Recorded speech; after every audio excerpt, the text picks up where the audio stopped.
Beats my trill straight Killerville, dog.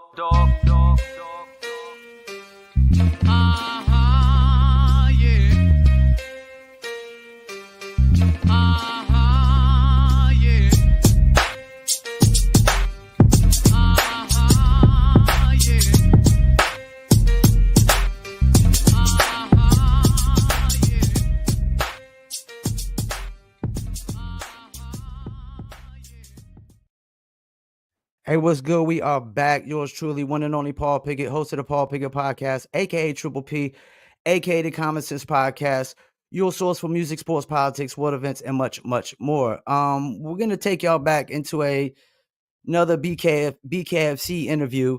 This guy actually started out in kickboxing, and I hope I ain't pronouncing this wrong. Sancha fighting. He'll correct me if I'm wrong.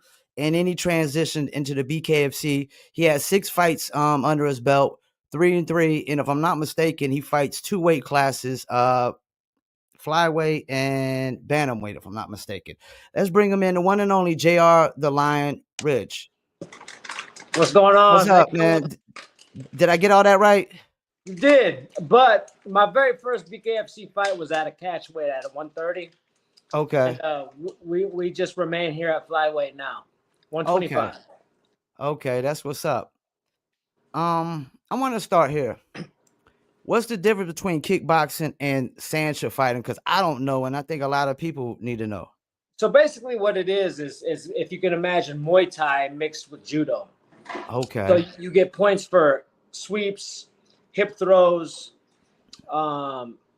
hip tosses, but you don't fight on the ground. You get back up and fight again. So it's punch, kick, knees, and elbows, depending on where you're at, plus throws.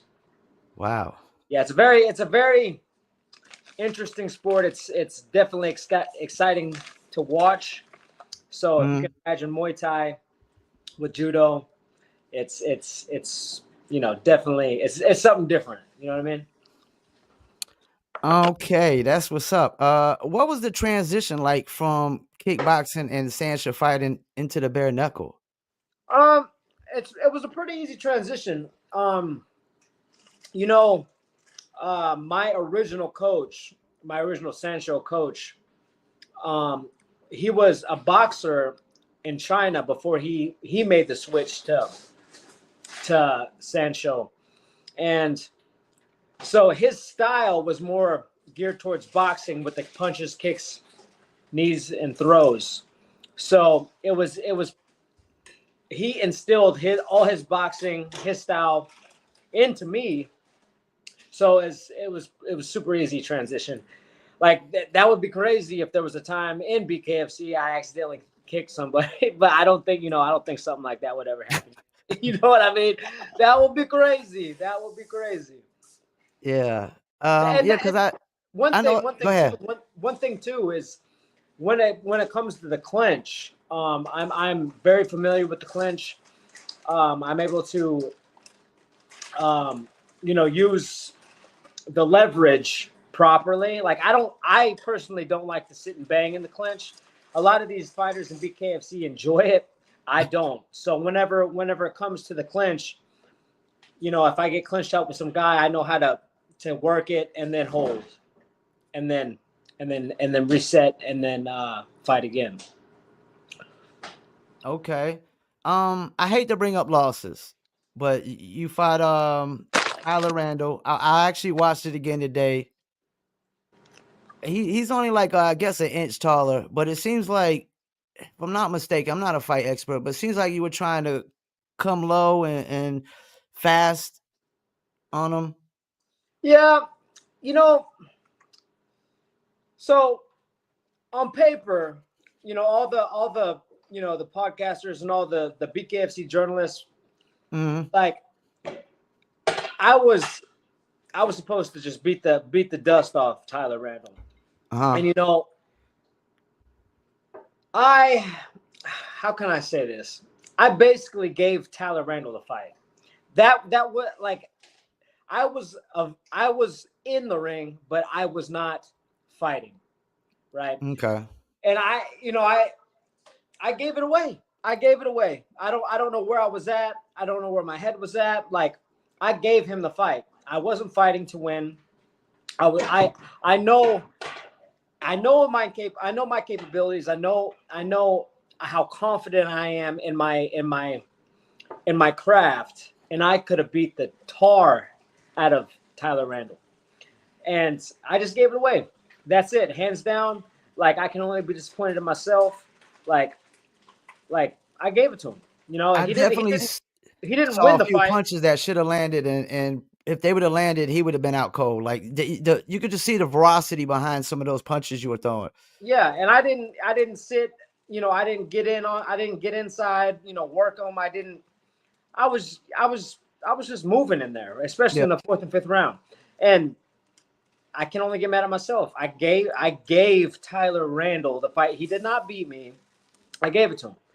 And it's just something that it's just, you know, I can only be disappointed in myself. Now, I just interviewed Zach Kalman's Shark Attack, and I had to ask him this, you know, like, because BKFC is so different than boxing. How do you stay motivated for the next fight even after a loss?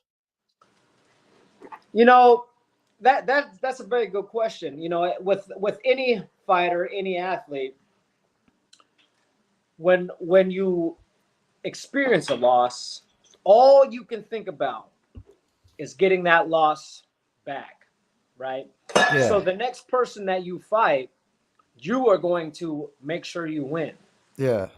And you know, there's a point in every fighter's career that they lose that edge. And I'm hoping that the time I had off from when I fought John in the title fight to the time I had fought Tyler, did I have too much time off? Did I have a little ring rust? Did I lose a little bit of the ferociousness that I had originally when I first came into BKFC? I don't know. That lion is truly still inside of me, and I will fight anybody, and And I know I am one of the best flyweight bare knuckle boxers in the game. Like, there's nobody with my talent. But I let it go. I let it go, Paul. I gave it away. I had to check myself after the fight. I had to check who I was. I took some time off. Me and my girl, we went to a little weekend getaway. I had to reset and regroup. You know, I had to really ask myself, do I still have it? Yeah, I do. And we're gonna get that back. Like, I've already talking to my management about running it back with Tyler. So we'll definitely make it happen. I think when we interviewed Redneck, he kind of was saying like something about how some of the fights be spaced out too long too. Yeah, I 100%. Like, yeah, for each fighter, like they gotta wait so long to get that next fight because there's so many fighters in BKFC right now. So many fighters in BKFC right now, which is good. Yeah. But what some of these guys like myself, Dave Mundell, Zach Helmus, you know what I'm saying? Other guys that have been that have built a name in BKFC in their weight classes, like, we need to stay busy as possible throughout the year. Yeah. Like, it's not just, fight, have a few months off.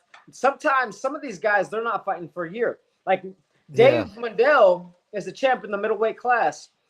Good friend of mine. His last fight was, who did he fight? It was it's been a while, right? It's been a while. Yeah. Word on the streets is that he's going to be fighting overseas. But the thing is, like, the champ, Dave Mundell, it's like he should have already fought in 2024. Yeah, he's actually my favorite. Yeah, Dave Mundell is damn good guy. One of my close friends. You know, we've trained together for ever since I got back in the game, like 4 or 5 years ago here in Clearwater area. I live out here in St. Pete now, but I see him on a regular, and he was one of the guys that actually, like, got me interested in BKFC. So whenever he got in, I was like, yeah, I can do this. I can do this, you know. So yeah, man. Like they need to have us homegrown guys, especially the ones that have already built a name for ourselves in BKFC, that we didn't build a name for ourselves in the UFC, and we didn't build a name for ourselves in pro boxing. We are homegrown guys. They need to have these homegrown guys as busy as possible. And I don't. That's the only thing that, because the promotion's great, the everything is great about the promotion, but when it comes down to keeping these homegrown guys busy throughout the year, I think it needs to, I think it needs to be more consistent. I agree with that definitely. If I'm not mistaken, do you manage a boxing gym? I did. You So did? sadly, we had to close the doors. Oh man. Yeah, we had to close the doors. It's a long story. Like, I mean, What I wasn't don't it want to like put Floyd anybody on Mayweather's gym or blast. something? What's that? Wasn't it like Floyd Mayweather's gym or something? Yeah. It was. It was a franchise. The big owner, and then I ran the place, and I was working for a percentage in ownership. But yeah, sadly we had to close the doors. Damn, sorry to hear Yeah, that. yeah. It is what it is. Sometimes, anybody that's watching, when it comes to like fitness or boxing, like or boxing fitness franchises, the amount of royalties you got to pay back is crazy. And plus, right now, the rent is high, bills, Yeah. the overhead. But if you're gonna do it, I would definitely brand it yourself and do your own thing. The franchises are hard. They are hard. Now, do you train other BKFC fighters? Um, I wouldn't say like I train as like they're my head, like I'm their head coach, but Yeah. I do like I manage Michael Hecker. Okay. He's also fought uh, this last. He fought in Clearwater. Um, but I also, I hold the mitts for him. Like we'll go over strategy. I coached him at one point before he got back in the fight game, and then whenever he decided to get back in the fight game, like he's now with me, Ryan Reber. A lot of us are over with our coach now, James Battle, over at Battle Zone Boxing.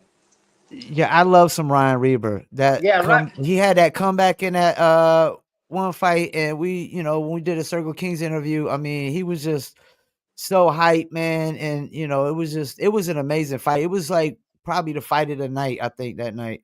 Yeah, absolutely. And Ryan is like my brother, like Mike, Brian, Julian. Like we're all very, very close, and everybody that trains out of Battle Zone, we're all very, very close. It's like we're family.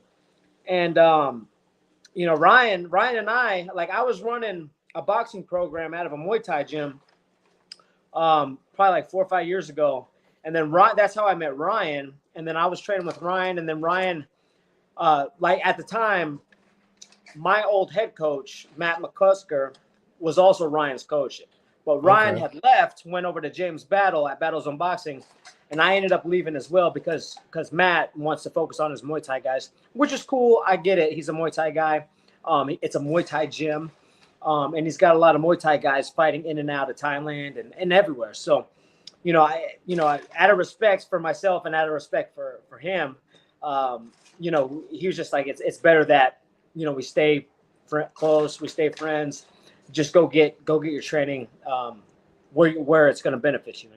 So that was a great deal. So, but when Ryan left, I ended up going over there too. And James Battle, Coach Bo, they're the best coaching duo that I've ever had. That's what's up. When's your next fight? Do you know? So we're working. My management. I told them I'd like to fight June in Miami. Uh Just because I didn't take a lot of damage. I don't want to take time off. And I need to stay busy, just like how we mentioned a few minutes ago. I need to stay busy. I need to keep my hunger up. You know what I'm saying? My hunger and my tenacity, like how I act in the ring, needs to be just like how I was fighting in my first couple fights with BKFC. That's the pro. That's who I need to be like every time. Taking this too much time off, you know, everybody gets comfortable, and maybe I was a little comfortable with Tyler. Maybe I just, you know, was just moved, like, not, I wasn't fighting. I was comfortable. So I need to stay busy, man. So hopefully I can get on that June card in Miami. If not, as soon as possible.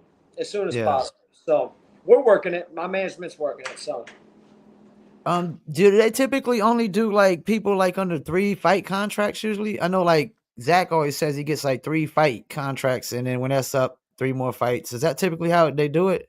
I mean, it all depends. It all depends.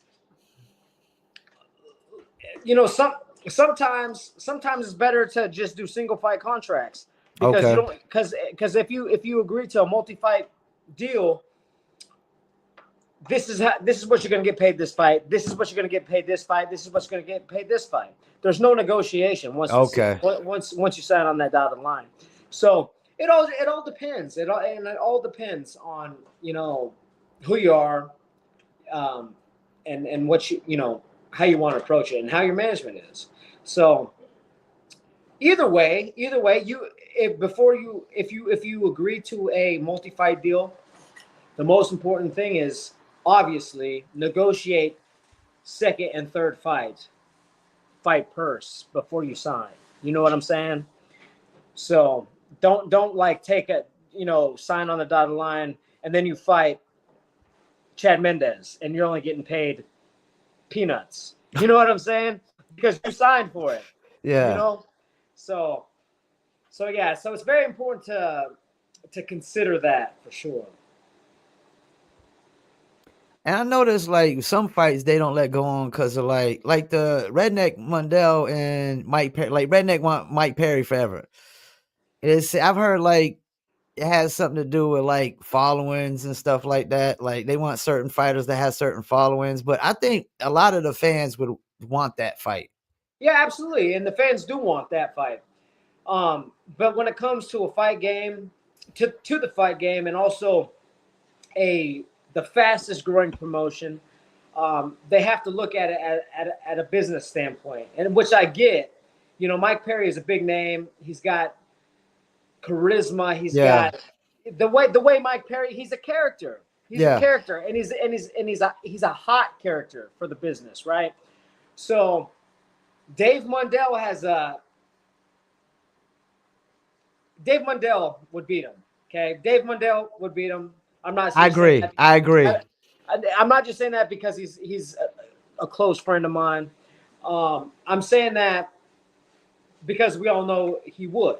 So if Dave Mundell beats the dust off of Mike Perry, he loses steam and the company loses steam. So which I get. So it's going to eventually happen. Like it will happen. You know, it's just, you know, just a matter of time. It's just a matter of time. It's just a matter of time. And Dave, you know, Dave's one of the homegrown guys that should be as hot as Mike, which, you know, I don't know why, like Dave they should promote Dave quite often. But then it goes, you know, nowadays your social media is your resume. It doesn't matter if you're the champ. It doesn't matter if you are Donald Trump. Your social media is your resume. And you know, again, like it sucks. Like I hate. Like I get to the point, like now that I've built a fan base in BKFC. Sometimes I get tired as hell of checking my Instagram and replying back to people and, you know, doing things like that. I get tired of it. Yeah. But you know, it's something that we've got to do to stay relevant in the game, and that's true.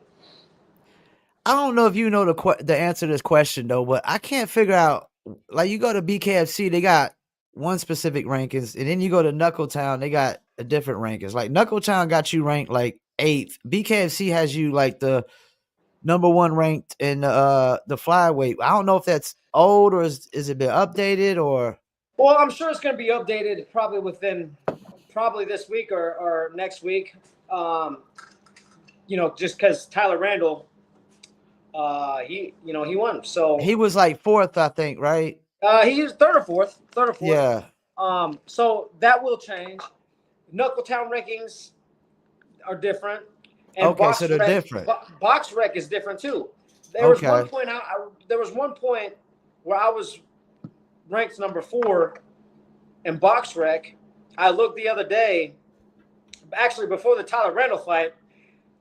Now I'm all the way down to like 9 or something. 9th. That's a far drop. It doesn't make any sense. Yeah. So what I go off of is the rankings of where I'm fighting, who I'm fighting for. Who you're fighting. Yeah. Who I'm fighting for. I fight for Bare Knuckle. I fight for BKFC. Whatever their rankings are, that's where I'm at. Yeah, that's where you rank. Yeah, that's it. Because I'm not fighting for BYB or BKB. I'm not fighting for Valor. I'm fighting for BKFC. So if their rankings, they have me at number 1.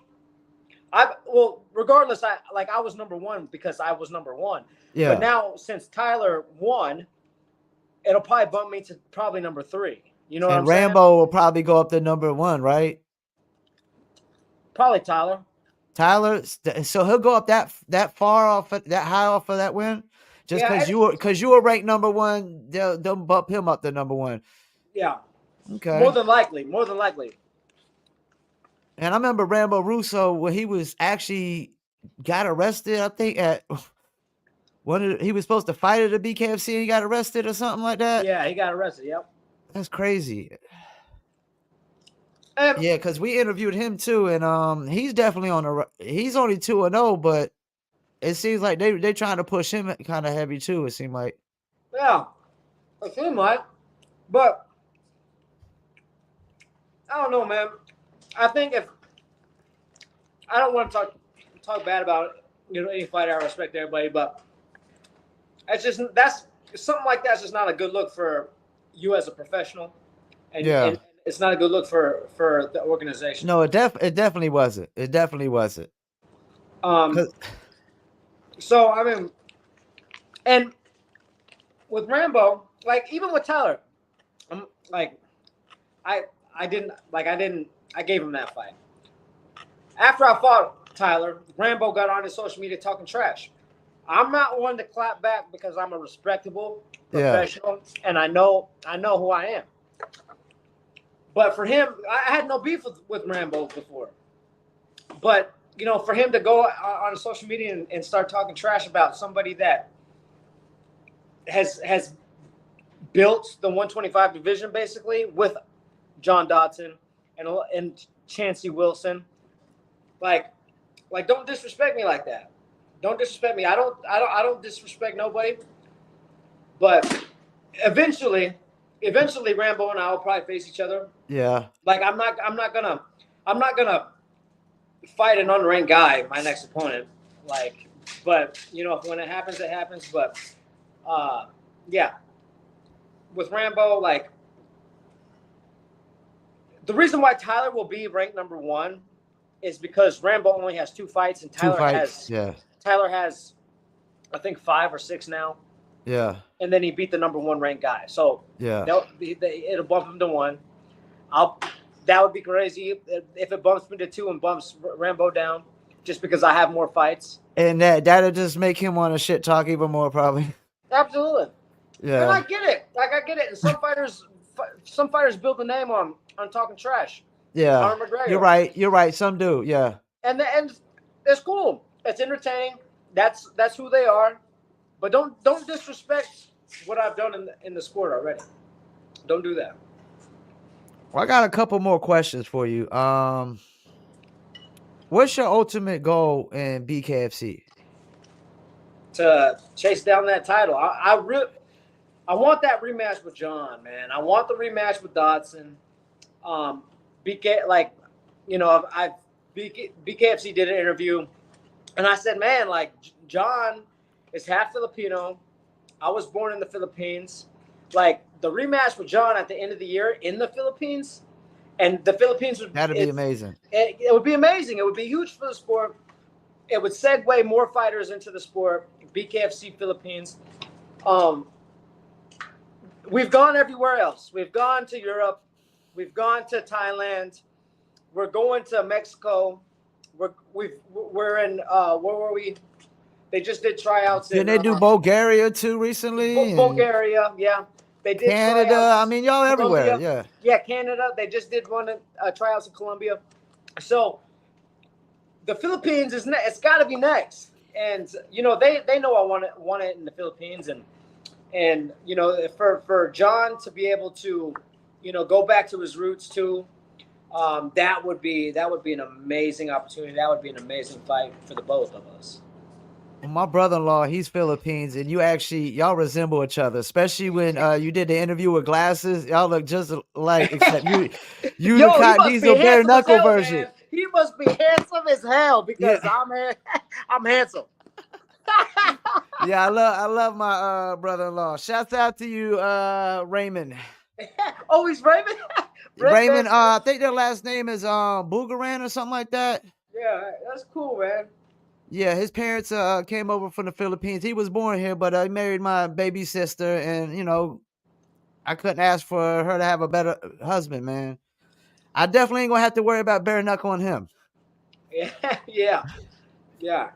How big do you think BKFC gets? Do you think it could be as big as UFC? Yes, I believe so. I do too. I believe so. They're doing all the right things. Like David Feldman is doing all the right things for the sport. He's a relentless owner, right? He's a relentless owner. He has been since day one. He hasn't stopped. He'll continue to keep doing what he's doing. He'll continue to get more fighters from other organizations, and he will continue to have homegrown guys build names in their divisions. So I would say within the next 3 to 5 years, BKFC is going to be just as big as UFC. It's not going to be compared to UFC, how UFC and Bellator is. It's going to be a separate sport. Yeah. Like UFC is the number one for MMA. Yeah. Like bare knuckle within 3 to 5 years, it's just going to be a regular sport. Like it's not going to, like when people say bare knuckle, like other people are like, oh my God, bare knuckle. Like within 3 to 5 years, when people say bare knuckle, they're going to be like, yeah, like it's going to be like a regular conversation about a combat sport.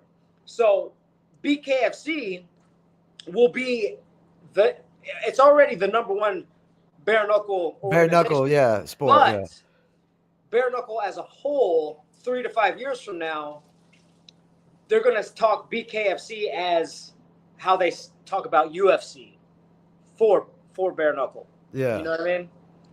And I noticed y'all like kind of provide a second shelf life for like fighters like from UFC and boxing to come over to bare knuckle, and like with Austin Trout, have a second career in doing the bare knuckle sometimes when they kind of fizzle out of boxing or something else. Yeah.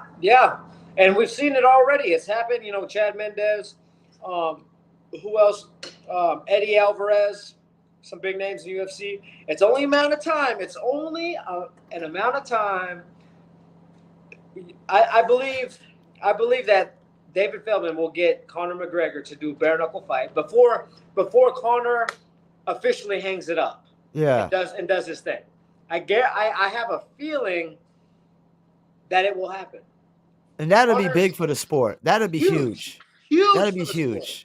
And Conor said so himself on an interview that he would do it. He's not opposed to it, Yeah. So probably got to have the right money though, right? The right money, right? Yeah. And then the right time. Yeah. Like I believe Conor, like he's scheduled to fight, what's his name in the UFC soon. And